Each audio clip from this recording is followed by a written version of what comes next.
अगला exercise, read the poem again and match the word in column A with their meanings in column B.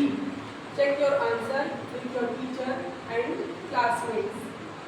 अब देखिए यहाँ पे column A को column B से match कराना है। तो अब ये देखिए, पहला है वर्ड आपका पर्च्ड। हाँ, तो पर्च्ड को किससे मिलाना है आपको? ये है on a set on a branch, ठीक है। पर्च्ड यानी सेट, पर्च्ड यानी बैठा है, किस पे बैठा है? शाखा पे। फिर मॉर्सेल है, morsel a small piece of food यानी भोजन का टुकड़ा। फिर तीसरा शब्द है टू लुक फॉर समथिंग, सीख मतलब खोजना, किसी चीज को देखना या खोजना, ढूंढना। फिर है प्राइड। हाँ, तो pride means a feeling that you are better than others, यानी गर्व, ऐसी भावना यानी कि आप दूसरों से बेहतर हो, इसको क्या कहते हैं? प्राइड कहते हैं, गर्व कहते हैं, घमंड इसको बोलते हैं। फिर है आइड। हाँ, मतलब आँख होना, लुक, बिलीव, इंटरेस्ट और एट समथिंग, किसी चीज को रुचि से देखना। फिर है limb, branch of a tree यानी पेड़ की शाखा। फिर है वुड्स। हाँ, वुड्स किसे कहते हैं?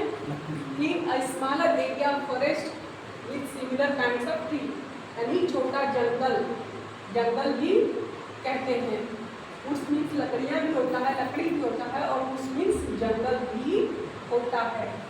तो ये आपका एक्सरसाइज हो गया। अब देखते हैं अगला एक्सरसाइज। यहाँ पे देखिए आपकी 4 तस्वीरें बनी हुई हैं।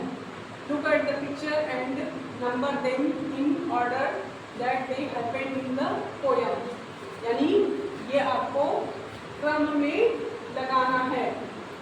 तो आपकी देखिए पहली तस्वीर ये है कि कौवा रोटी का टुकड़ा लिया है और लोमड़ी उसको देख रही है। पहला टुकड़ा आपका, पहला ये आपका ये है कि कौवा रोटी का टुकड़ा मुंह में ले रहा है, ठीक है। ये आपका पहला तस्वीर है। फिर दूसरी तस्वीर है कि जो कौवा जो है वह रोटी का टुकड़ा लेकर के पेड़ पे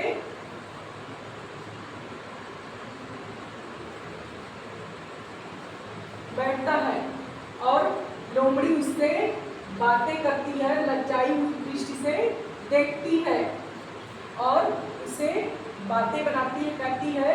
देन है आपकी तीसरी तस्वीर, जबकि लोमड़ी प्रशंसा करती है और गाना गाते समय उसका रोटी का टुकड़ा मुंह से गिरता है। और ये है आपकी चौथी तस्वीर, जिसमें कि रोटी का टुकड़ा गिर जाता है और लोमड़ी मुंह में लेकर के चली जाती है।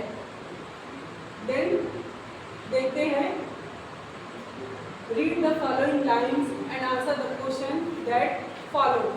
अब इन्हीं लाइनों में आपका आंसर छिपा हुआ है और यहाँ पे आपका इसको बहुविकल्पी क्वेश्चन कहते हैं।